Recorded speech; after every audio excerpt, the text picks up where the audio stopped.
મારી લાડકી એવી દીકરી, હે મારી લાડકી એવી દીકરી, કેમ હું તને એમ કહું કે તું જા, હું એને જા નથી કહી શકતો, આવ મારી લાડકી એવી દીકરી. વિચાર કરો, જે દીકરીને 16 વર્ષ સુધી પોતે ઉછેરીને મોટી કરી હોય એને જા શબ્દ નથી કહેતો, એને આવ શબ્દ કહે છે. વિચાર કરો. અરે તું તો મારો તુલસીનો ક્યારો છો, મારે તને કેમ કેવું કે તું જા.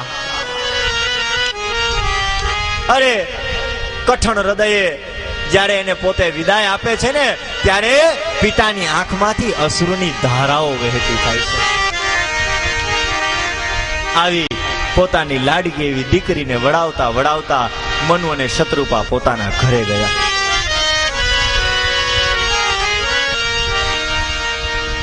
દેવહૂતિ એક ચિતે પોતાના પતિદેવ એવા કરદમ ઋષિની પોતે સેવા કરતી.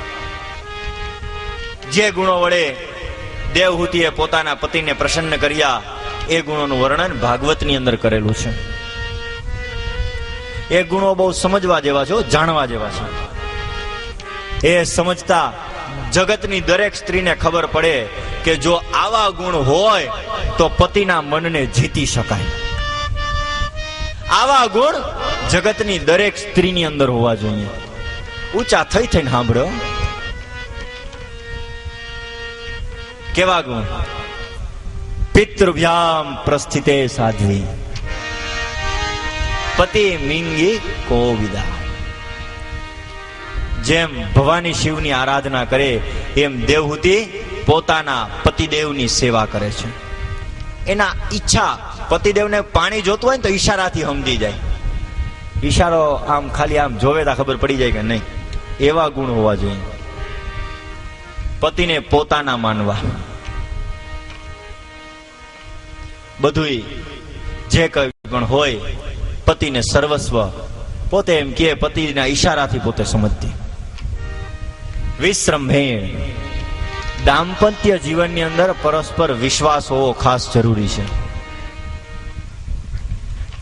પછી શું કીધું? આત્મ શૌચેનો, પોતાની જાતને પવિત્ર રાખી વિશ્વાસ રાખવાનો. આવા ઉત્તમ ગુણો દરેક સ્ત્રીને પોતાના પતિ ઉપર પૂર્ણ ગૌરવ હોવું જોઈએ કે મારા પતિ જેવો બીજો કોઈ પતિ થાય જ નહીં, એવું ગૌરવ રાખવું છે.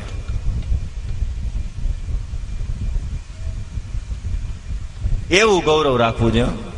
કરદમ ઋષિની પત્ની દેવહૂતિ મનમાં એવો ભાવ રાખતી કે મારા પતિ જેવો કોઈ નહીં.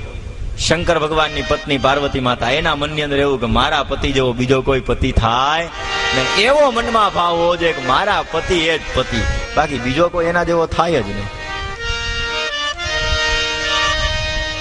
એટલા માટે આપણે ત્યાં લગ્ન ગીત પણ એવા જ બન્યા છે. કન્યાને ગૌરવ લેતા શીખવાડો.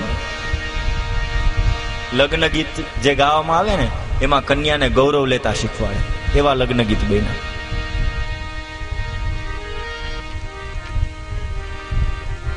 આમ નારી હોય છે એ નારી પોતે પોતાના પતિની સેવા કરે. 3 દિવ્ય દાંપત્ય શ્રીમદ ભાગવતની અંદર બતાવવામાં આવ્યા. પહેલું દાંપત્ય કશ્યપ અને દિતિનું, બીજું મનુ અને શત્રુપાનું, અને ત્રીજું કરદમ અને દેવહૂતિનું દાંપત્ય બતાવવામાં આવ્યું. દેવહૂતિ અને કરદમનું દાંપત્ય, દેવહૂતિ અને કરદમ બંને એક ચિત્તે આજે દેવહૂતિ પોતાના પતિની સેવા કરતી હતી. એક દિવસ દુબળા પાતળા દેવહૂતિને જોઈ કરદમ ઋષિ એના ઉપર પ્રસન્ન થઈ. કારણ કે કરદમ ઋષિ પોતે તપમાં લાગેલા હતા. પોતે દાંપત્ય જીવનને જે ભોગવું જ નહોતું, પોતે તપમાં લાગેલા હતા. અને એની પત્ની આજે પોતે કાયમીને માટેની સેવા કરતી હતી. પોતાના શરીરને એને સૂકવી દીધું. વિચાર કરો, એવી એની સેવા. कैसी उसकी भक्ति है देखो, अपने पति में उसको कैसी श्रद्धा है कि जो पति के साथ उसने गृहस्थ जीवन का आरंभ भी नहीं किया, वह पति की वह खुद सेवा कर रही है. સેવા કરે છે, પોતાના શરીરને એને સૂકવી દીધું. એકવાર કરદમ ઋષિ પોતે સમાધિની અંદરથી પોતે જાગે છે અને પોતે પોતાની જે પત્ની હોય છે એ પત્નીને પોતે જોવે છે. કરદમ ઋષિ પોતે પ્રસન્ન થઈ શ્રીમદ ભાગવતના 3 સ્કંદના 23મા અધ્યાયના 6 શ્લોકની અંદર એને પ્રસન્ન થઈ અને પોતે એને કહે છે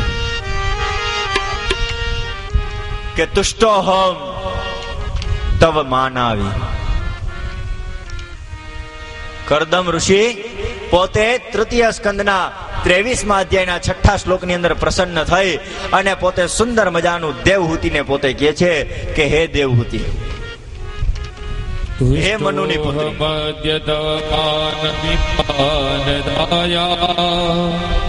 શુશ્રૂષયા પરમયા ભક્ત્યા દેહિનમયમતિ વસુરોત્સદેહો નાવેક્ષિત સમુજિત હે મનુની પુત્રી, હું તારી સેવાથી સંતુષ્ટ છું. અરે તા તો દેવહૂતિ રાજીના રેડ થઈ ગયો. ઓહો, મારા પતિ એમ કીધું કે હું તારી સેવાથી સંતુષ્ટ છું.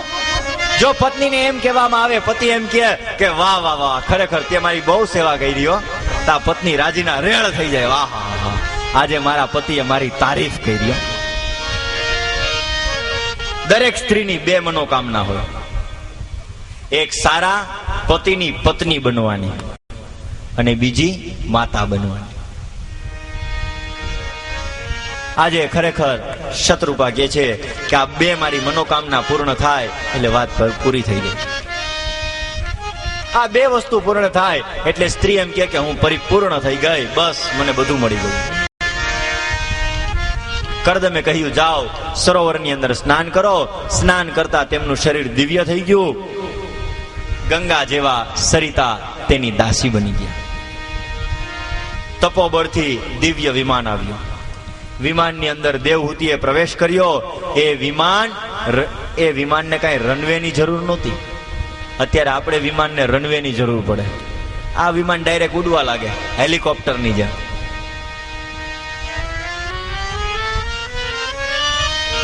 એ વિમાનને પેટ્રોલની જરૂર નથી. હેલિકોપ્ટરની પેટ્રોલની જરૂર પડે, પણ આ વિમાનને પેટ્રોલની જરૂર નથી, પાયલોટની જરૂર નથી. એમ ન માલે. વિમાનની અંદર વિચાર કરો, સરોવર હતા, બગીચા હતા, મોટા મોટા મહેલો હતા, ભોગ ભોગવવા માટેની સર્વ સામગ્રી હતી. અત્યારે વિમાનમાં હોય એવી ના હોય. એ વિમાન મનની ઈચ્છા મુજબ પ્રગતિ કરનારું હતું. ત્યાં દેવહૂતિ અને કરદમ આ દેવીઓ એનો પ્રારંભ થયો. પ્રથમ એનાથી 9 કન્યાનો જન્મ થયો, જે નવધા ભક્તિ કહેવાણી.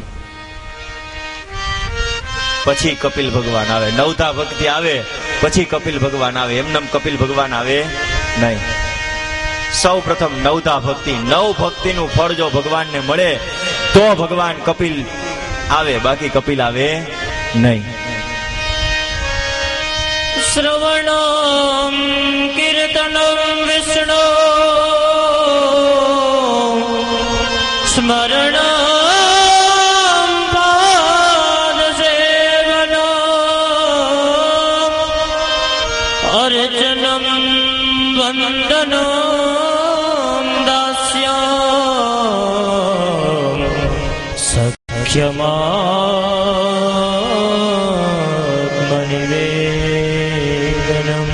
નવધા ભક્તિ આવી પછી આગળ કપિલ મુનિને ત્યાં, આજે કરદમ મુનિને ત્યાં કપિલ ભગવાનનો જન્મ થાય. વિચાર કરો, પછી ભગવાન આવે.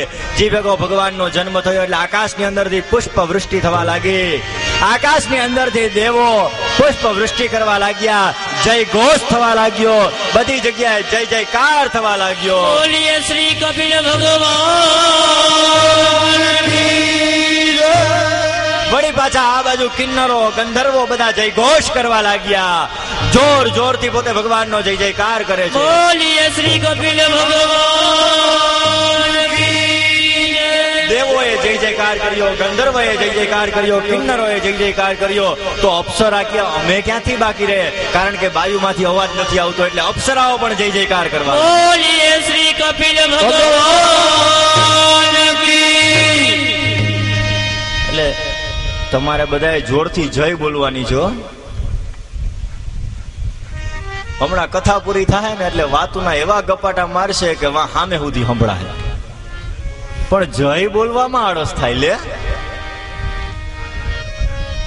જય બોલવામાં જો તમને કોઈને પાપ લાગે તો એ પાપ મારી માથે જાવ. બસ જોરથી જય બોલો ને તો ભગવાનને આવવામાં મજા આવે.